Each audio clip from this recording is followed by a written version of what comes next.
nice to have here with us today Professors Bryant Garth and Yves Dezalay, that are two pioneer legends of the sociology of legal profession in the world of comparative studies, and giving here a talk with us at Direito regarding their course they're giving here and what they're doing these days. Now, first of all, I'd like to ask you what you think of Brazil, since it's not your first time here, and what your view of our national legal profession. Well, I will start because I have the longest story of involvement with Brazil. I came something like 40 years ago as a young student, when there were many young Brazilians escaping or trying to escape the military regime. And so I came, spent a few months here. I used at the time to speak Portuguese, unfortunately longer. But we came back as part of this research project with Bryant in the middle of the 90s. Yes. When we were studying various countries in Latin America, and including Brazil. And then my involvement with Brazil has continued, partly because of that book. I have had quite a few doctorate students, and I have friends and colleagues in Paris who are Brazilians, and so I come rather frequently to work with them and continue to get interested in Brazil. That's great. And what's your view on legal profession in Brazil these days? Well, I can add a little bit on the legal profession. I think one of the things that interested us most about the profession is it's kind of classic. It's created by the Portuguese Empire with lawyers at the top of the social strata, at least those with law degrees. Yeah. And what was very interesting is this is the place where those with law degrees, they might practice law for a while, but you tend to find they do everything else. They're in business, they're in government, they might run a foundation. Yeah. And one of our favorite stories was of a lawyer who was on his way to Brasilia, and he was about 40 years old, and someone next to him said, "You're still practicing law?" So it's an interesting profession, and it's interesting to see how it might be changing. Yeah, that's great. And regarding the legal design of legal profession here, I'd like to talk a little bit on legal education here in Brazil.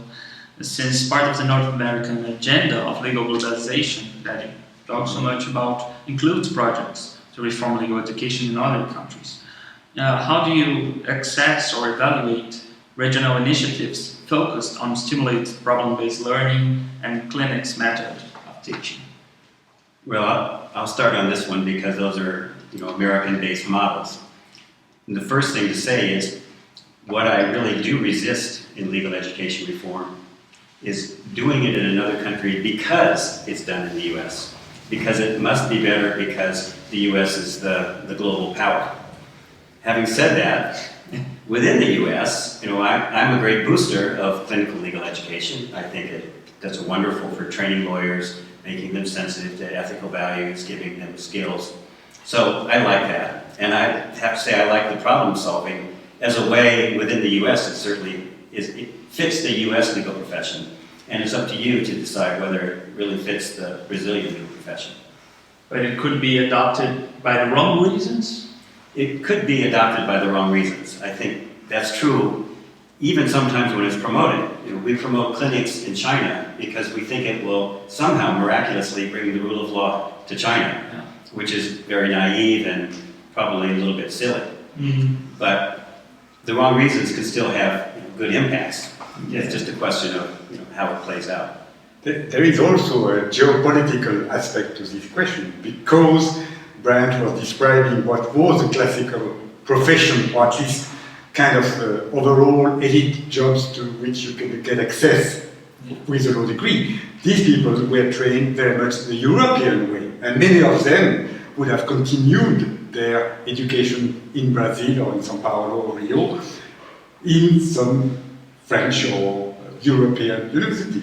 And one of the reasons why we were interested in this study is that you could see a huge difference between the people over 60 who would speak French fluently and have a law degree, and the younger people occupying more or less the same position would speak much better English and usually would have either political science or an economics PhD from the US. So, that's why, because we come from different regions, we tend to have different entry and also see a different kind of reality of what is Brazil, the old kind of Brazil and the new one. So it's a contrast between the two. And the contest about legal education is very much part of this global battle between the old imperial societies and the new hegemonic country.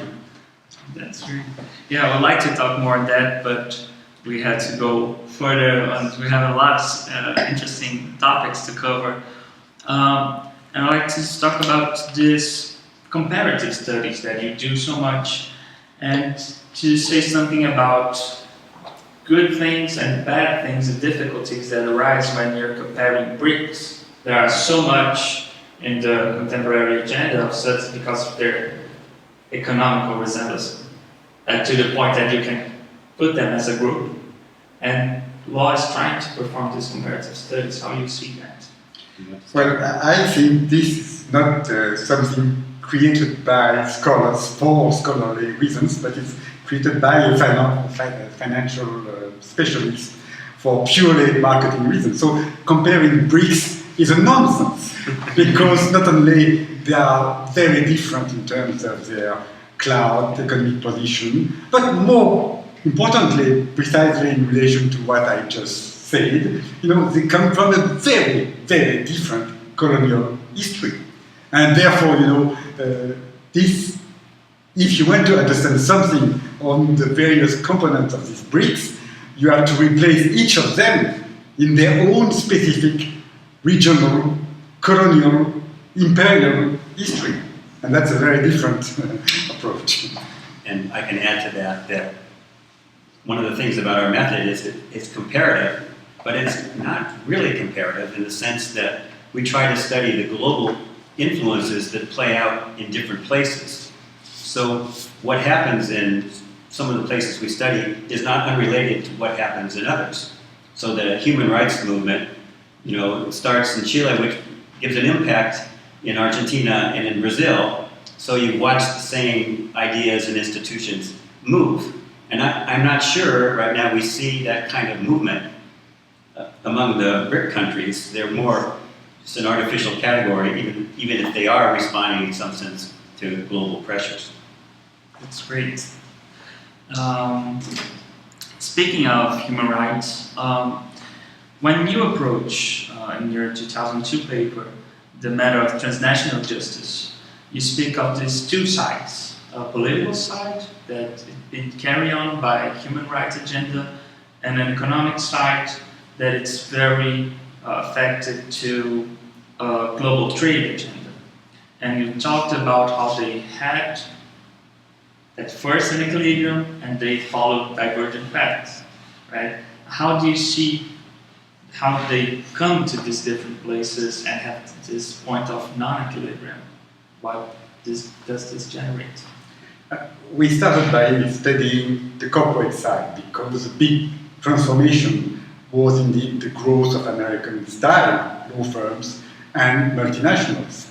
So in that perspective, we started by studying international commercial arbitration and how it develops and becomes sort of routine international justice for business. The issue of human rights is completely different, because it started very much earlier, but in the history of the Cold War. That was, a battle between communist countries and the US. And what we say, it's not just because the business and the law is on the side of the business that you have a more routine, a more developed justice for business, but it's also because of the way these other forms of justice around human rights have been created, have been transformed, and this is much more embedded into politics and much less routinized into the law. And I'll let you continue. And if you imagine that American-style global hegemony, which is contested in many ways, if it depends on a kind of rule of law perception that transnational law is increasingly legitimate.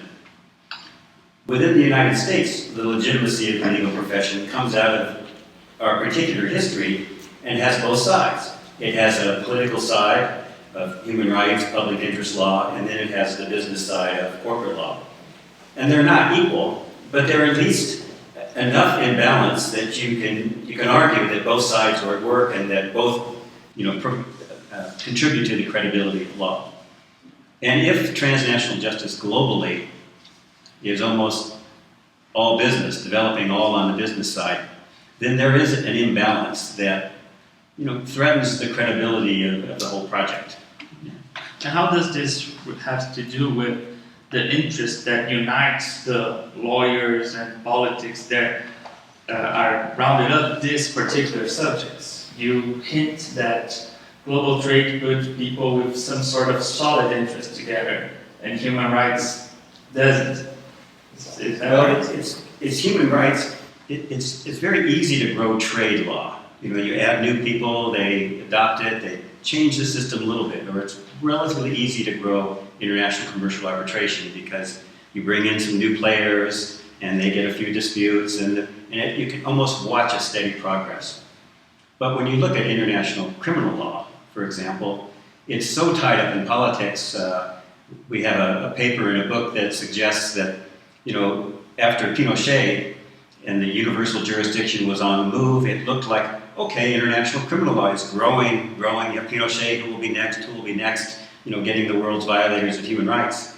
But after Pinochet, it died. Universal jurisdiction just stopped.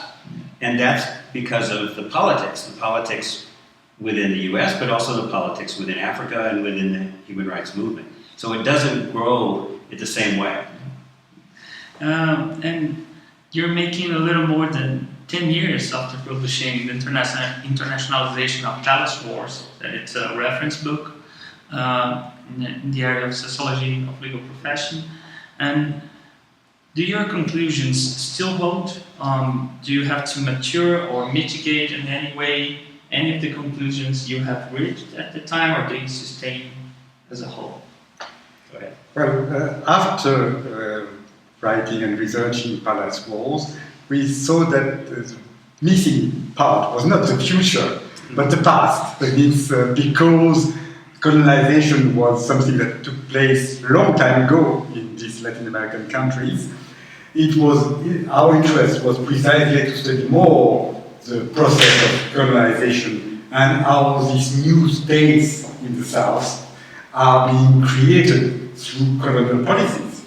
So that's the book after Palace Wars was precisely on Asia, because then there we could study not just colonial models that were just one generation ago still valid, but on top of that also we could see the competition between all the colonial societies, the Dutch, the British, the French, and even the Americans.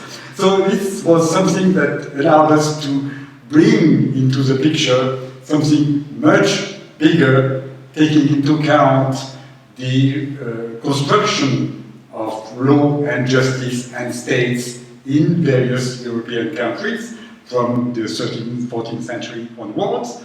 And how does this new developments in the periphery fit into that model? So again, if I was to revisit the Palace Wars, my interest would be almost more to go back deeper into the colonial construction of Brazil and various other Latin American countries. So I'll give a slightly different response on almost a detail of Palace Wars that may or may not have anything to do with Getulio Vargas law schools, which is, I think, in my reading, and I would have to look at the book to see whether we really said this, but we kind of thought that maybe the new kind of private law schools in Buenos Aires, like Ditella, built on a kind of US model, were kind of pushing aside in a way the status of the University of Buenos Aires. But as it turns out, that didn't happen at all. And I think it's interesting that because of the political ties of UBA it maintained almost the more desired place for professors of law to be teaching. And I think that's kind of against the kind of argument that sort of the march of these global things, automatically favors this as opposed to the traditional way of doing things. Mm-hmm. And the big difference is, of course, when we were doing the research for Palace Wars, the big part of that story was the law and development. People who came from the US trying to precisely convince these Brazilian students and professors that the American way of teaching law was far better. And of course, they failed. But now you see exactly the reverse. No longer it is the legal missionaries from the US coming to say, oh, you have to learn our way of learning law and teaching law, because that's something far more modern and progressive and efficient. It's the other way around. That means you see in South Korea, you see in Japan, you see in India, people saying, we want to transform our legal education. And why do they want that? They want that because when you are a Korean chaebol or a Japanese saibatsu, then you know that if you want to compete in the international arena, you better have your own mercenaries, your own hired guns. And therefore, the best way to do is to train them yourself, rather than just have to recruit American trained lawyers or send to some huge cost the best of your students to the US, where they'll get some appearance of knowing and practicing American law. So it's in somewhat a secondary consequence of the successful global trade order, since we have traditional cultures that didn't need this kind of tough guys, this kind of knowledge, have to produce their own, so they reform the education from within. It's also interesting, they're going to choose the next head of the WTO, and you know that one of the leading candidates is a Brazilian minister who has been the head of the WTO agenda in Geneva. But this is because precisely, and that goes back to the BRICS, but the BRICS in a political way. That means Brazil, because of its long history of building the state, investing into something public, has learned how to deal with these transnational issues, these new international institutions, and play the game the same way as the inventors of the game, that means the Americans and the Europeans, but with a slight difference, a twist. This is in the South. And therefore, that's why Brazil, at least not from an economic point of view, but from a political point of view, can present itself as the leader of this new South. And just a final point, how is that you've been working together for so many years with this, the American point of view, French point of view? How do you work this? Because you have just this acknowledged good chemistry and produce so many fabulous work together. How did this work? Well, I think we almost barely knew each other when we got a grant, to do the arbitration. Not a book, just an article. And we found that we enjoyed working together.